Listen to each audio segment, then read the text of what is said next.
primera presentación habíamos dicho que dos cosas se hacen en los proyectos de hidrología por general. Uno, ver cómo se usa el agua, ¿no? Eso hemos visto en el balance hídrico, hemos visto el modelamiento hidrológico ayer, aparte de cómo analizar el agua, y también los proyectos sobre cómo nos protegemos del agua, entonces estamos relacionados a un modelamiento hidráulico. ¿Por qué decimos modelamiento? Porque estamos pensando que estamos tratando de simular algo que ha pasado, la realidad, cuál es lo de los aviones, y también estamos pensando que queremos predecir, dependiendo de ciertas condiciones, predecir qué podría pasar si sucediera X o Z motivo. Entonces vamos a pensar en tratar de reproducir algo o también tratar de ir a la proyección. Entonces, antes de comenzar, nosotros tenemos dos prácticas, unas lógicas presenciales y una no presencial. La primera práctica es para que conozcan un poquito el software que vamos a utilizar, y la segunda práctica es ya una aplicación adicional con el software y su complemento para el ArcGIS. Entonces vamos a ver cómo en la parte espacial podemos trabajar para poder hacer un análisis hidráulico a partir del trabajo de ArcGIS. ¿Listo? Cuando nosotros hablamos de flujo superficial, ¿listo? El flujo superficial se refiere a los flujos que hay en los ríos, que hay en las quebradas, ¿listo? Entonces no subsuperficial, sino superficial. Entonces pensamos en que tenemos una superficie libre, ¿listo? Entonces esto es comparando el flujo en tuberías, por ejemplo. En el flujo en tuberías nosotros tenemos una superficie que no está libre.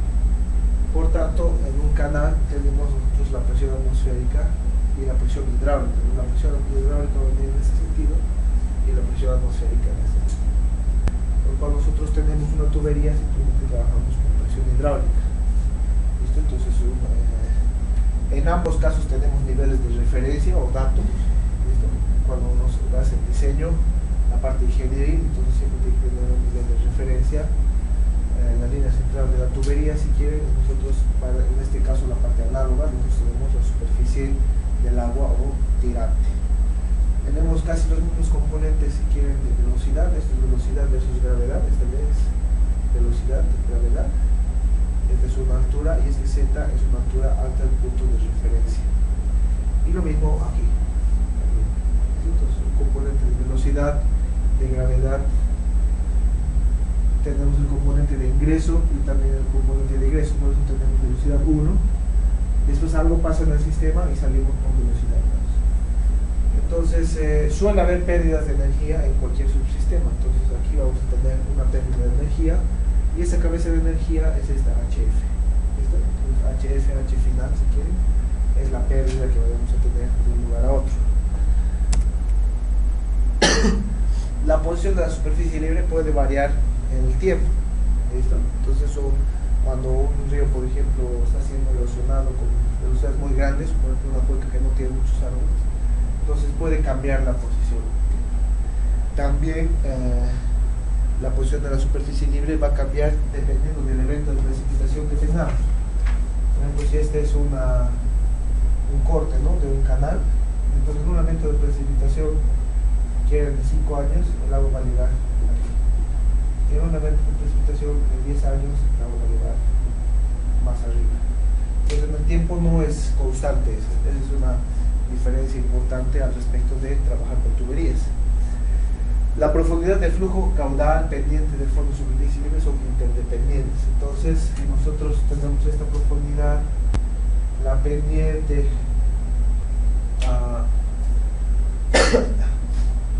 la superficie libre, si quieren, este área que está libre. Entonces dependen más o menos de nosotros. Entonces con los cálculos que podamos hacer siempre van a relacionar este tipo de variables. La forma de la sección transversal también va a jugar un papel importante, porque no es lo mismo tener una sección en B, que podría ser una canaleta o un canal de drenaje, o una sección trapezoidal o una sección irregular, como suele suceder en los ríos naturales. También la rugosidad del lecho. Entonces la rugosidad del lecho, ¿qué es lo que va a hacer? Entonces nosotros tenemos rugosidad en el lecho y en las paredes. Entonces, dependiendo si el lecho es mucho más rugoso, entonces va a haber una mayor fuerza de rozamiento, en el sentido contrario. Entonces las velocidades se van a ver afectadas. Los tipos de flujo, ¿listo? Si nosotros utilizamos el flujo en función del tiempo, entonces puede ser permanente y no permanente. El permanente, la profundidad del flujo no cambia en el tiempo. ¿Listo? Entonces, si nosotros tenemos una sección, entonces nosotros podemos decir que esta profundidad aquí en el tiempo no va a cambiar. Si nosotros graficamos eso versus el tiempo, la profundidad, entonces se va a mantener hasta que pase algo, ¿no? Y el flujo no permanente en el tiempo va a cambiar. Entonces tenemos profundidad en el tiempo y tenemos flujo no permanente. ¿Ya? Entonces eso es desde el punto de vista del tiempo. Entonces tenemos estos dos tipos de flujo. Entonces para cualquier flujo tenemos, esto es una simplificación si quieren, nosotros tenemos la velocidad por el área, como habíamos hecho a veces parecido al método nacional. Si nosotros tenemos un área de flujo, ¿listo? El área,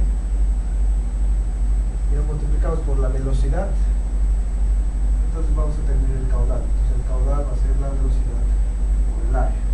La velocidad en metros por segundo, digamos, y este en metros cuadrados nos da metros cúbicos por segundo. ¿Listo? Entonces al hablar del flujo permanente, ¿listo? Nosotros asumimos que este caudal aquí es igual a este caudal, ¿no? En la entrada y en la salida. Entonces a esa ecuacióncita, que es bastante sencillita, se conoce como la ecuación de continuidad. ¿Listo? Entonces que la suma de los flujos al ingreso es igual a la suma de los flujos a la salida. De acuerdo al espacio, nosotros podemos clasificar esto como el flujo uniforme o flujo variado.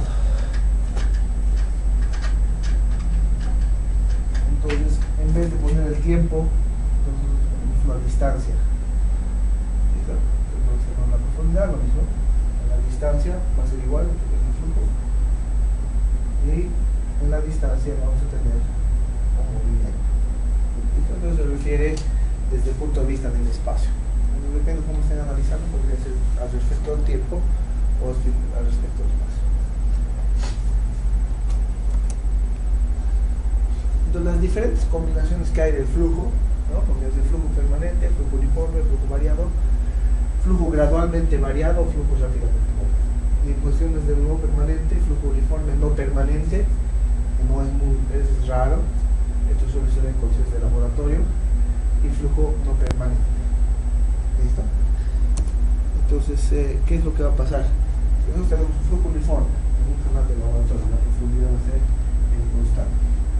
El flujo uniforme no permanente es raro porque en el laboratorio, a veces cuando se diseñan puentes, por ejemplo, muy costosos, en lugares donde no se habían diseñado antes, entonces se suele hacer un modelo de puente, ¿no? O de la obra hidráulica, y empezar a jugar con esta situación. Entonces es difícil que en uno solo esto en la naturaleza vaya a subir y se mantenga permanente. Tendría que ser un canal de laboratorio, digamos que nosotros podemos jalar esto y lo llevamos hacia abajo. Entonces, en una sección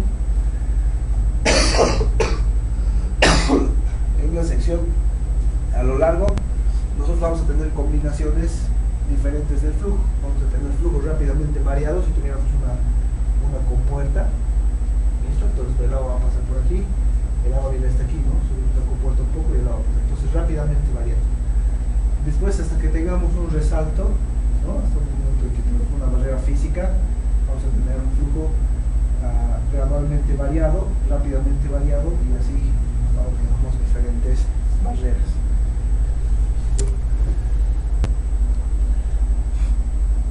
En cuestiones de flujo no permanente también tenemos una onda decreciente. Esta es una onda decreciente cuando tengamos una onda en este sentido, y cuando tengamos un retorno hacia atrás se conoce como oleada. Entonces sabemos la barrera física en el retorno en el sentido inverso.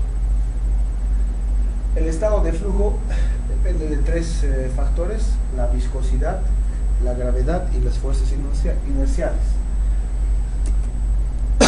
La viscosidad podría ser laminar o turbulento. Entonces, desde el punto de vista del estado de flujo, nosotros en un río vemos que hay un movimiento leve, ¿no? Cuando tenemos época de sequía, entonces estamos frente a un flujo de tipo laminar. Las fuerzas viscosas son fuertes con relación a las fuerzas inerciales.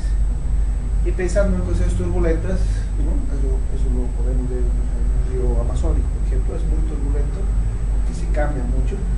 Las fuerzas viscosas son débiles en relación a las fuerzas inerciales. Entonces, en relación a la inercia, si quiere, a la masa, recuerden el principio de inercia de Newton, ¿no? Entonces, un cuerpo tiende a seguir, a quedarse en el movimiento que tiene, ¿no? Si está caminando, si está yendo, tiende a seguir yendo, y si está parado, ¿no? O está estático, entonces tiende a mantenerse estático. Entonces, eso está muy relacionado a las masas grandes de agua.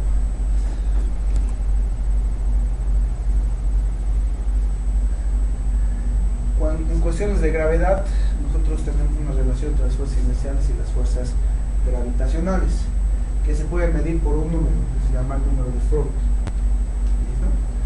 La fórmula original del número de Fock viene así: la velocidad está en pies por segundo, G es la aceleración de la gravedad en pies por segundo, y L la longitud característica, que viene de la profundidad hidráulica del área de la sección dividido entre el ancho de la superficie libre. ¿Listo? Entonces, cuando este número de Fock es 1, pues vean qué es lo que sucede. Vamos a ver. Entonces, ¿qué es lo que va a pasar? Mientras más grande sea la velocidad, ¿listo? Más grande sea la velocidad, pues el número va a disminuir. ¿Listo? Y mientras más grande sea, si quieren, el ancho, si quieren, esta longitud característica en este lugar, entonces el número va a aumentar, pero va a disminuir. Mientras más grande la velocidad, el número aumenta; mientras más pequeña la velocidad, o mientras más masa hay que se mueve, entonces el número disminuye. Y cuando nosotros tenemos una F es igual a 1, ¿listo? Exactamente, se conoce como un flujo crítico. Cuando tenemos un flujo de la F mayor a 1, se conoce como supercrítico, que puede ser rápido, ultra rápido, etc. Y cuando tenemos un F menor a 1, se conoce como un flujo subcrítico, ¿listo? Tranquilo, de corrientes lentas, etc.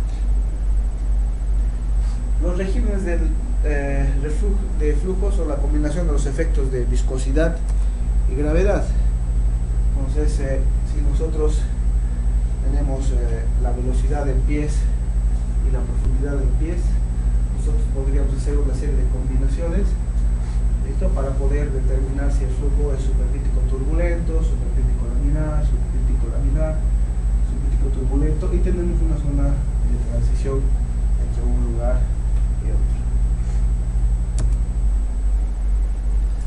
¿Qué propiedades tienen los canales abiertos? Los canales abiertos podrían ser naturales o artificiales. Artificiales cuando hablamos de canales de drenaje o de transporte de agua de un lugar a otro. Y naturales cuando hablamos de flujos en una cuenca o flujos en un área determinada. La geometría del canal, ¿listo? Entonces la sección se mide siempre como perpendicular a la dirección de flujo. Entonces, si tengo esta dirección de flujo, debo medir la sección siempre perpendicular. ¿Ya? Entonces, cuando nosotros empezamos a medir, si quieren visto de arriba, tenemos esta dirección de flujo. A veces por las condiciones del río tenemos este corte, ¿no? Entonces hay que tratar siempre de utilizar de manera perpendicular esta situación. Los diferentes elementos geométricos que va a tener una sección, ¿listo? Entonces son la profundidad de flujo, si quieren la distancia vertical desde el punto más bajo de una sección hasta la superficie, entonces esto se llama como profundidad de flujo. El nivel, elevación de distancia vertical desde el nivel de referencia datum. Entonces el nivel va a ser, si nosotros tenemos un datum,